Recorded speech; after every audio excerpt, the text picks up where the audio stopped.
Hi, welcome back to my channel, and today I'll be talking about a topic that is close to heart to many Singaporeans, and a question that I've been getting a lot recently from my clients as well lah.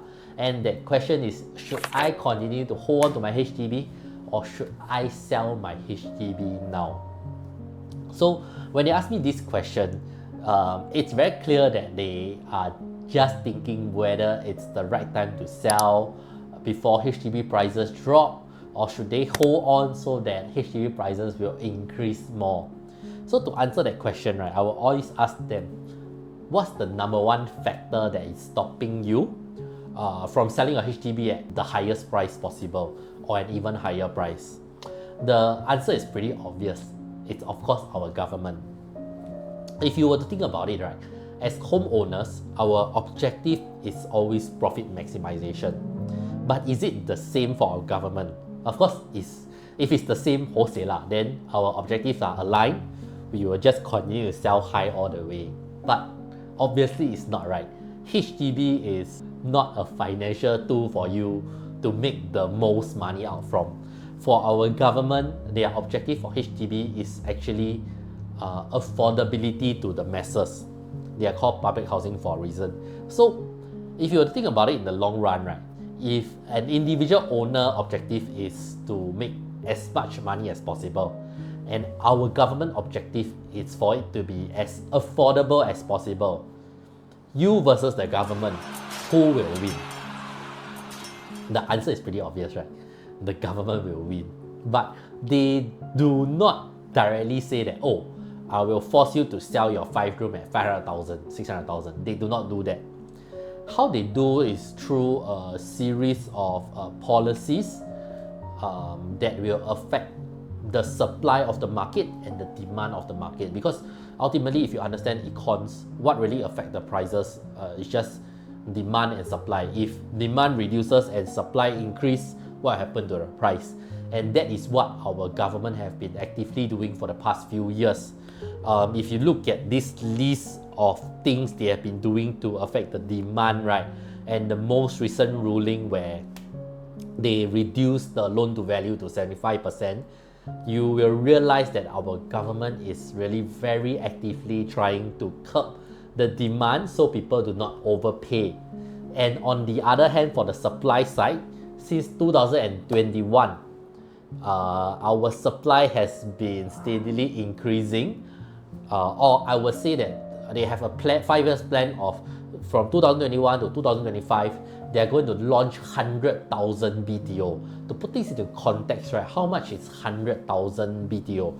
Punggol, one of the largest or most populated district in Singapore, has only about 49,000 to 50,000 HDB units. 100,000 is twice the size of Punggol. So you can think about it. All these things that our government is doing by trying to manipulate the demand and the supply, what are they trying to do ultimately? They are trying to bring down HDB prices. So if just based on what our government has been doing, right, what do you think will happen eventually in the next 2-3 years? Of course, a lot of my clients will argue with me, say, oh, you see, there are still so many HDB selling at record prices, $1 million and everything. I will not disagree with that, but you can tell that they are outliers in very prime area. The most obvious indicator for us as agent is there are not as many COV cases or cash overvaluation cases as there used to be 1 to 2 years ago. It shows that prices have been stabilizing. So the other thing is, even if they were to launch all the supply this year, it will still take 5 years for the HDB to MOP.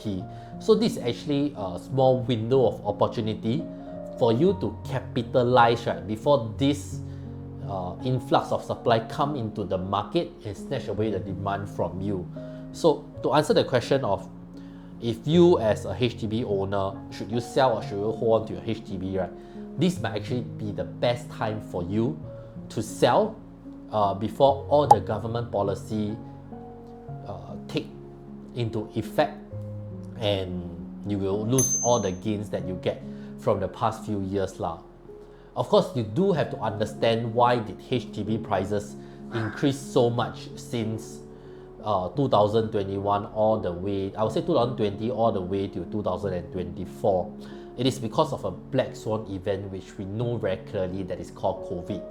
If you look at the HDB chart, right, HDB has been on a decline since 2013, and the only reason why prices for HDB, especially older HDB, start to increase, right, is because of a shortage of supply, a shortage of new supply, and that's why people turn into resale, and people are fighting over resale unit and start to pay COV for it.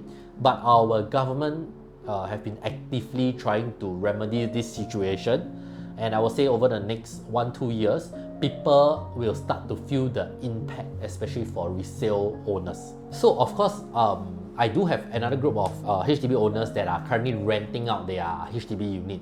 So they always say, oh, then I'll wait for a few more years, then I sell my HDB lot, since my rental yield for my HDB is so good. When they tell me that, right, I will say that they are not wrong if their objective or their plan is to hold on to their HDB till the end of time. But if they do eventually have a plan to exit from their HDB, this is something that they will have to reconsider. Because let me take an example for my client, which I have showed them the numbers. Of course, usually when I tell my clients this, right, some of them, they are renting out their HDB unit, they will always tell me, but Sherwin, my HDB rental yield is so good, I can actually continue to hold on it for a few more years before I will consider whether I will sell it or not. I don't disagree with them. HDB has one of the highest rental yield in the market, like it's one of the best asset class for renting. But then again, this is something that I will always ask them, do you have a plan to sell in the near future? If your answer is no, then renting out is the best way to go. But if your answer is yes, you have to reconsider your option of continuously renting it out, because a property is a leasehold property is very different. There's actually 3 aspects to it, which I feel all owners should take note of. Firstly is the rental aspect, which is the short, I will call it the short-term gain, what you can see month in, month out into your bank account. This is something that is the easiest for people to track, and for HDB owners, this is something they use to gauge their profitability. The other 2 is more question mark, because it's not something that you can really put a number on, but it is something that you have to seriously consider against the rental you are getting today. The second one would be your capital appreciation or your capital depreciation in the sense of HDB. And the third one will be the lease term, meaning the number of years left on your HDB.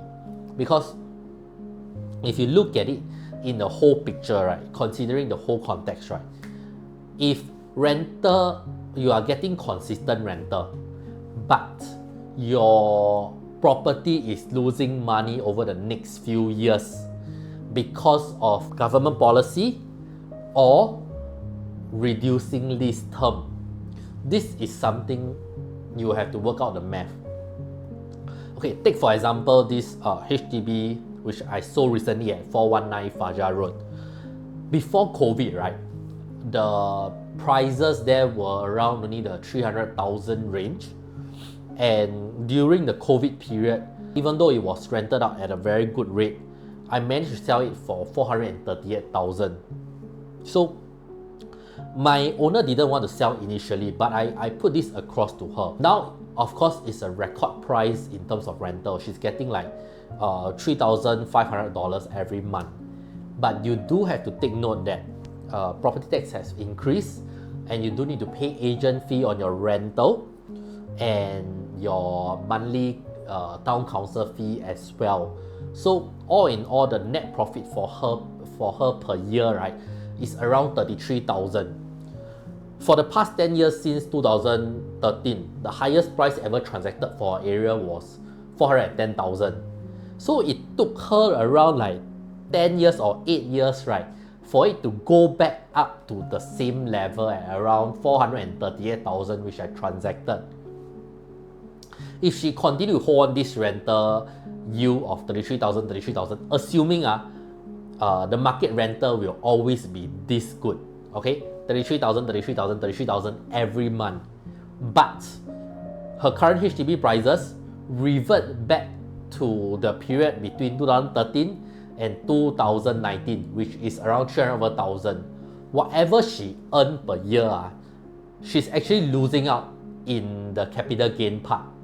So if it works out to be a net zero gain and at the end of the day, the only person earning from her rental will be me and the government. Of course, I don't mind, but it will not be as favorable for her. It will make more sense if she just sell off her property and do other forms of investment. It might not even have to be buying another property, but you do have to look at it as a whole aspect. So back to the question of should I hold on to my HDB or should I sell now? The first part I cover, who are you fighting against in terms of your HDB? And the second part is if you are holding on for the good rental yield and you think it will be good for the years to come, are you missing out on the whole picture? Are you not seeing everything from all the angles? And if you have covered all the angles like I have, you will naturally come to the same conclusion as me. HDB might not be so worthwhile holding on for the long run. And of course, there's a third group of people, which the more emotional kind, which I respect their decision. I recently have a client that is looking to buy a landed. So a choice of buying landed is very clear. Should I sell my HDB and buy a landed and I save on the ABSD 20% of around 400,000? Or should I keep my HDB because I have sentimental value there, my parents left it for me, and when I grow older, I can sell my landed and retire there. I'll just pay the ABSD at 400,000. I discussed with them the pros and cons, and at the end of the day, they say that, oh, the sentimental value for the HDB is too much, even though it's worth $1.1 million now. We will just pay the ABSD and rent out the unit so we can cover the ABSD through the years from the rental. I would not say it's the best decision financially wise, but it's a decision that I respect. I also propose to them at the end of the day, if I were in their shoes, I would sell the HDB at 1.1 million, save the 400,000 ABSD, buy the landed, and maybe 20 years down the road when I want to retire, right, I will go back to the same estate and buy a similar unit. Maybe not the same unit, but I will buy a similar unit. But at that point of time, 20 years down the road, right, the HDB will not be worth 1.1 million anymore. It might be worth only 700,000. So I save 400,000 on the HDB and I save another 400,000 on the depreciating value.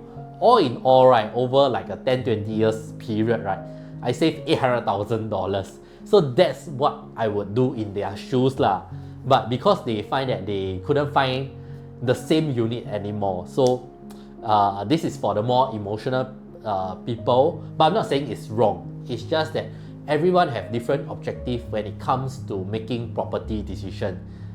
So that's it for my video. I hope it clarifies the question that most of you have on your mind, whether you should sell or you should hold on to your HDB. And it all depends on whether you are an emotional person, a logical person, or you are a money-minded person like me. Let me know what are your comments on my video. You can choose to agree or disagree with me. And if you'd like a consultation on what's best for your property moving forward, drop me a DM and I will always be happy to have a cup of coffee with you.